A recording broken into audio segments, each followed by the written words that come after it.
Welcome to Your Personal Power Pod, a podcast about aligning yourself with the life you want. And here are your hosts, Sandy Abel and Shannon Young.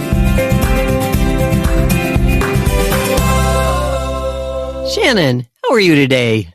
Hi, Sandy. I am well. Today I am enjoying the abrupt seasonal change that we've had in Southern Oregon. It is suddenly and overwhelmingly fall, like overnight. I know, and it's so beautiful. The leaves are changing, and we had rain last night, and it's just so nice to have that kind of shift. Yeah, yesterday was summer.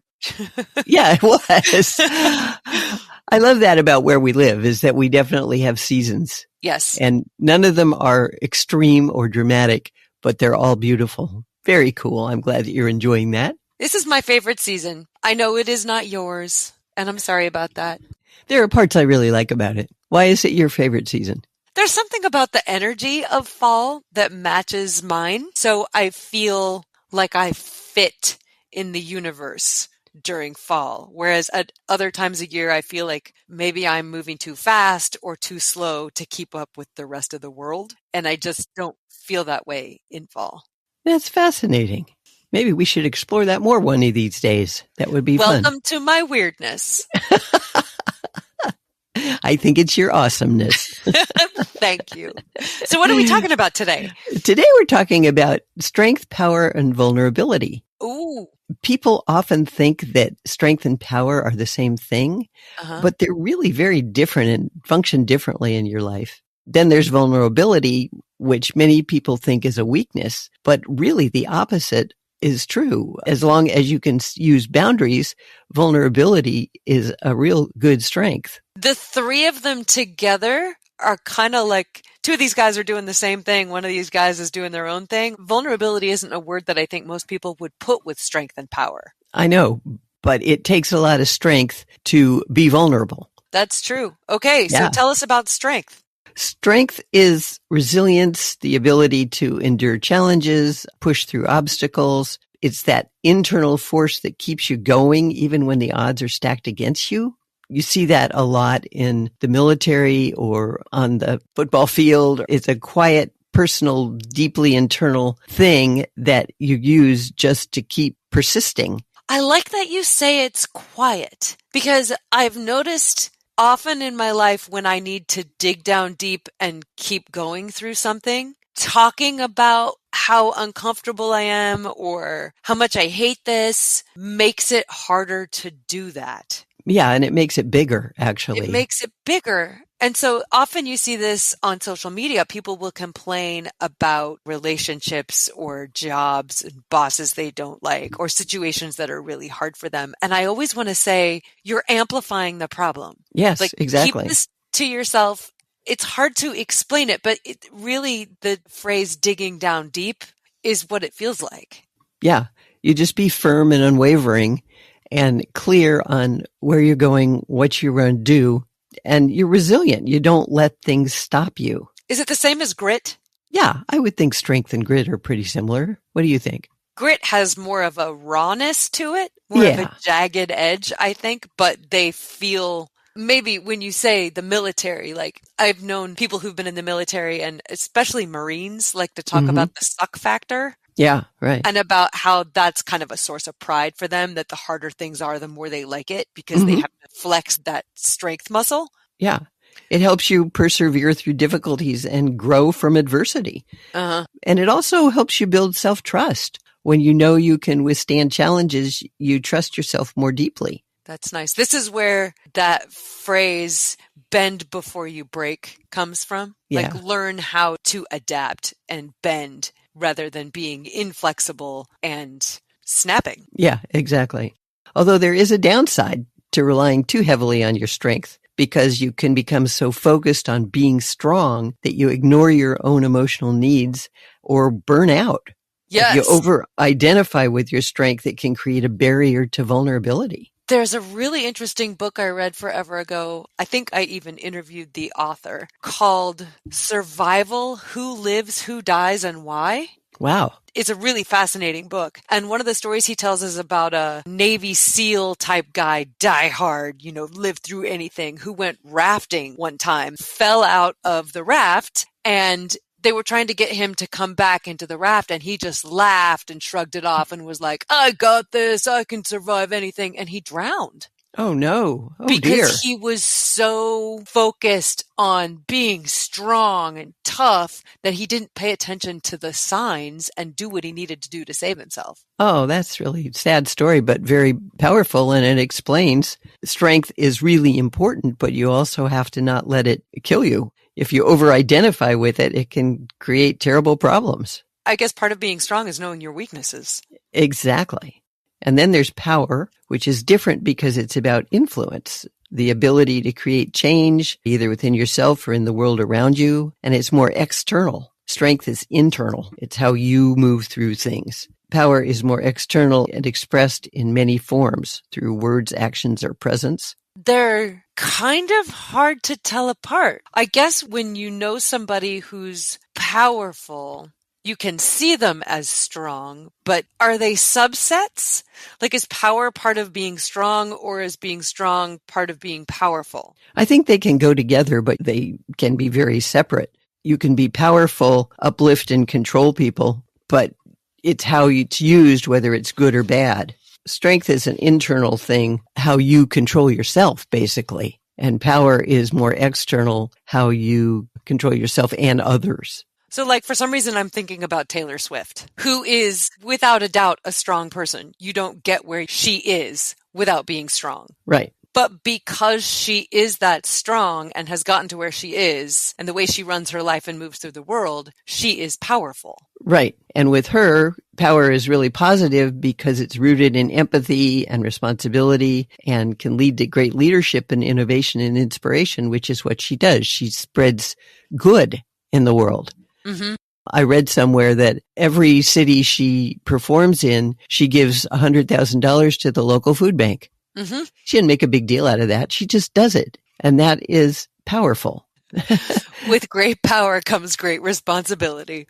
Yes, it does. And power without integrity can be really destructive. Oh, interesting. You look at some world leaders, they have a lot of power and they are incredibly destructive. Yes. And it's terrifying. They're probably internally strong and think they have the right to make these things happen, but it's a scary thing.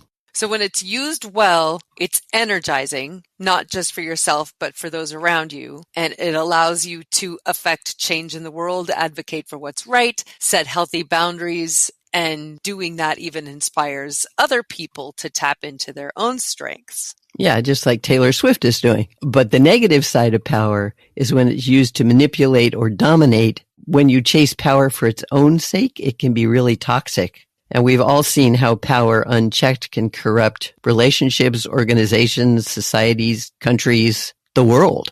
So where does vulnerability come in? Why are we tacking that one on as part of the trio today? Because it's a really important balance. It's often seen as the opposite of strength, but it's really just another kind of strength. Being vulnerable is about allowing yourself to be seen as you are, imperfections and all. It's showing up authentically even when there's a risk involved. I had a boyfriend a million years ago who was one of the most isolated human beings I'd ever met. And he made some comment about how I'm the strongest person you'll ever meet because I don't allow anybody in. Oh, that's kind of hard to be a girlfriend for that. Well, yeah, that's why we are. Well, that's one Not of the together. reasons. Not together. I responded, actually, I think that makes you one of the weakest. Very wise. And he probably didn't like that. It's wild that that is the conversation that I remember. But he looked really shocked. Yeah. Like, if I can just keep myself locked in and put up walls around my heart, then I'll be safe. And really, you're just killing yourself. If he'd been able to be vulnerable, he might have had a much happier life and would be able to have relationships. He probably came from a family where it wasn't safe to be vulnerable. And so he learned probably from a very young age to just shut himself off and not allow vulnerability in. And then you don't get meaningful experiences and it's really hard to grow. Yeah, vulnerability opens the door to connection. And without it, you get stuck in a pattern of self-protection like your boyfriend, which keeps you isolated. It's hard to be vulnerable, though. It is. feels like you're exposing your soft underbelly. Like it feels like weakness. Yeah.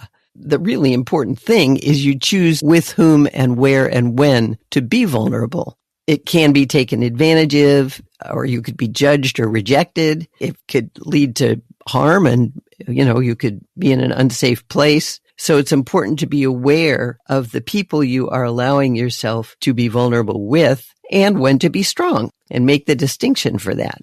So this is where trust comes in. Exactly. Allowing somebody to show you that they're trustworthy before you say, okay, I'll show you a little bit more about me. Exactly. It's a process to be vulnerable. You don't just walk in and open your heart and let anybody access it. It's a process of learning and growing, and it needs to be used wisely and in the right context with the right people. This was a hard lesson for me to learn. How about for you? Not so much as you. You used to lead with your heart, always. And I worried about you a lot because you are loving and caring and open. You allowed yourself to be vulnerable when I was afraid it wasn't safe. It attracts a whole lot of crazy. In my world, it did anyway. Well, because you weren't able to set boundaries, you just kept trying and leading with your heart, even when the other person was not emotionally or physically safe. So you got to know when it's safe to open up or when you need to protect your energy and put up boundaries. And that's just a process of trial and error. Yeah. And you start without being vulnerable. You start just getting to know somebody a little bit. And if they tell you something like that boyfriend did, you go, okay, I'm not going to open up to him because there's no safety here. Yeah. So how do we find the balance between strength, power, and vulnerability? Well, the key lies in integration, recognizing that you don't have to choose one over the other. Strength is important, but so is vulnerability. Power can be a force for good when it's used with empathy, or for evil when it's used for harm. You need the inner strength to endure life's challenges, the external power to create the change you want to see, and the vulnerability to connect with others and be real with yourself. That feels like where it starts. Being real with yourself, paying attention to what's going on with you, just kind of monitoring how you're feeling in any given situation. And then you kind of start to feel, oh, it's okay to be a little bit more open here. I probably shouldn't be showing all of who I am right now. Like there's a time and a place, but if you aren't paying attention to what your gut is telling you or how your body's feeling in any given situation, then you run the risk of moving in the wrong direction.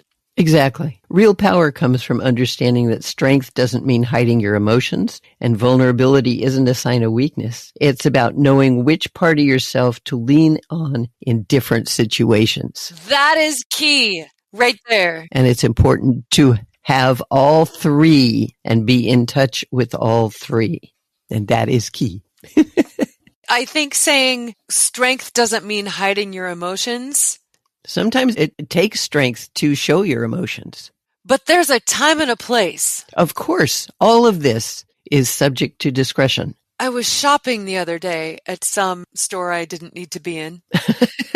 And the clerk was very nice and friendly. She said, "How are you?" And I said, "I'm great. How are you?" And she said, "I'm having a really bad day. I'm at work, I don't really want to be at work, but I have my break in 10 minutes and that's good." And I was like, oh, that was more information than I needed. Exactly. And was not professional in the least. And I'm sorry you're having a bad day and you don't want to be at work, but kind of your job is to not be complaining to your customers. Right. And I was like, wow, she knows what she's feeling, but she didn't need to be telling me that. Well, she opened herself up and was vulnerable, but it wasn't the right place. It was definitely not the right place. Right. And part of it was I lost a little bit of respect for her. Yeah. Which means she lost some power. Yes. She gave away her power by doing that. You got to know when. The whole thing, all three of these are about being in touch with them for yourself and being wise about when to use them. I never would have put these three together. That's really interesting. And the bottom line is that strength, power, and vulnerability are all qualities that you have. Everybody has them on different levels if you choose to use them. Strength keeps you grounded, power helps you grow, and vulnerability connects you to others. All three are essential, but they need to be in balance. And that balance is deeply personal. It'll look different for everybody, but the goal is to be aware of when you're overusing one and underusing the other. There's no shame in needing help or admitting when something is hard. That's part of your strength. That's beautiful. Thanks, Sandy. Well, thank you, Shannon. And thank you to our listeners. We hope that you are finding value in what we do and that you are able to get in touch with your strength, your power, and your vulnerability and use them to your best advantage.